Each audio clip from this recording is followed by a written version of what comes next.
Namaskar, this is Swarnali Mishra from NE24. Cookery workers protest at Silchar against central and state government deprivation.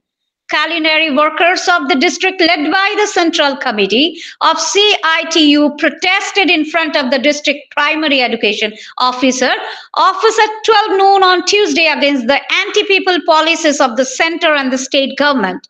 On this day, the culinary workers took out a huge procession from the local Narsingtola Maidan and gathered in front of the BEEO office and raised various slogans against the government, acknowledging kitchen staff as government employees paying regular monthly salary, including 10,000 to staff, prompt payment of outstanding remuneration to kitchen staff, refraining from abolishing the work of kitchen staff in the name of school consolidation, withdrawing the decision to privatize the midday meal scheme and various others.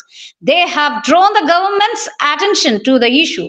If their demands are not met soon, they have warned that the movement will take a more dangerous form in the future.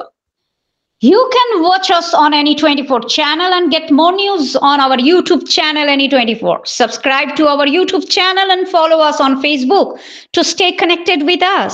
Assam জুড়ে মধ্যাহ্নভোজন কর্মচারীরা আজকে বিক্ষোভ প্রদর্শন করছে। মূলত দীর্ঘদিন থেকে এদের আন্দোলন চলছে। একটা আশ্চর্যের ব্যাপার হলো যে আমাদের বর্তমান কেন্দ্রীয় এবং রাজ্য এরা বলে ডাবল ইঞ্জিন সরকার।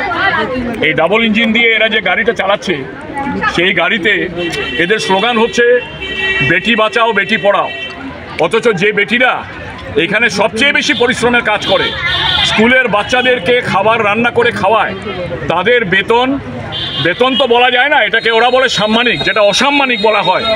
1000 টাকা এবং 500 টাকা মিলিয়ে 1500 টাকা ওরা মাসে পায়, সেটাও 12 মাস পায় না।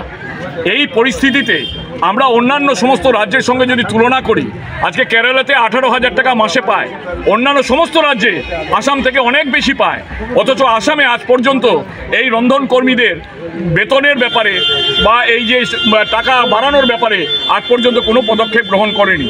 উল্টে এদেরকে এখন বিভিন্ন স্কুল কমিটির আন্ডারে দেওয়ার চেষ্টা চলছে এবং অন্যদিকে দেখা যাচ্ছে যে এটা প্রাইভেটে তুলে দেওয়ার চেষ্টা চলছে। এর আগেও চলেছিল, অক্ষয় ফাউন্ডেশন বলে একটা ফাউন্ডেশন এনজিওকে এরা তুলে দিয়েছিল, সেই সময় তীব্র আন্দোলন করে এটাকে রুখে দেওয়া গেছিল।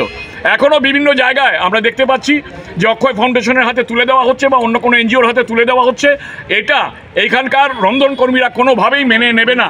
তার জন্যে আজকে সারা আসাম জুড়ে এই আন্দোলন চলছে। আমরা দাবি করছি যে এদেরকে সরকারি কর্মচারী হিসাবে স্বীকৃতি দেওয়া হোক এবং সরকারি কর্মচারীদের যে ন্যূনতম যে ন্যূনতম যে মজুরি 10,000 টাকা ন্যূনতম তাদেরকে দিতে হবে, সরকারি কর্মচারী হিসাবে স্বীকৃতি দিতে হবে, এদের 12 মাস বেতন দিতে হবে এবং মজুরি অবিলম্বে এদের যে টাকা সেই টাকাটা বৃদ্ধি করতে হবে।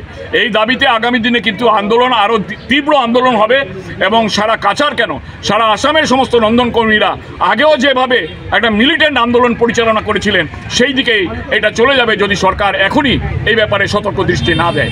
সুতরাং এই বলছি এবং আগামী দিনে আরও বড় আন্দোলন হবে। এখন আমি সবাইকে অনুরোধ করছি যে আপনারা যার যার জায়গায় চলে যান।